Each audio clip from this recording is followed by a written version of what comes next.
কি করতেছিস তুই এগুলা? কেমন লাগছে? মানুষজন দেখলে খারাপ বলবে। কে কি বলবে কে কি বলবে না সেটা দেখার সময় আমার নেই। আব্বা যদি তোর এমনি দেখে তো পিটা একদম আমসত্ব বানা লেব। জন্মের পর থেকেই তো বাবা রাগ করছে।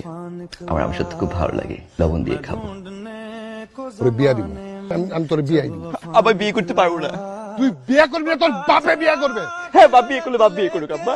আমি বলছি তোরে বিয়া করতে হইব, বিয়া করতে হইব। এবং আগামী শুক্রবার আমি মাইয়া দেখতে যাবো। মা, তুই বাবাকে বুঝিয়ে বলো। হ্যাঁ, এটা বলো বাবাকে। বিয়া কিন্তু তোরে করতেই হইব, কেউ যাতে টেন না পায়। কথা দে, ঠিক আছে? আমার আপনার খুব পছন্দ হয়েছে। আমি তোমাকে বোনের মতোই দেখি। আমার মনে হয় তোমার জানা উচিত আমি আসলে একজন ভালো মানুষ। আমার ছেলে বাবা। মা, তোমরা তো মেয়েটাকে জানাচ্ছ না আমি কি।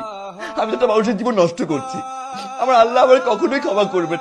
আমার লক্ষ্মী বাবা, লক্ষ্মী ছেলে আমার। কিসের ছেলে?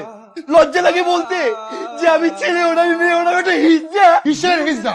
অনেক অপমানিত হয়েছি, অনেক অপদস্থ হয়েছি। তোর বিয়া আমি দিবাই। ভাই তুই পালা যা, জেনে তো সুখ চায়। তোর আমি অনেক ভালোবাসি ভাই। মাঝে মাঝে ফোন দিস ভাই, ফোন দিস বোনটারে।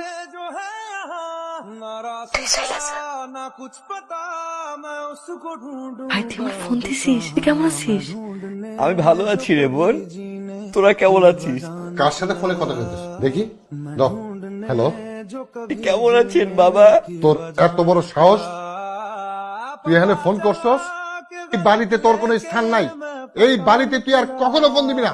আমি আর কাউকে ফোন দিব না, আমি আর কাউকে ফোন দিব না বাবা।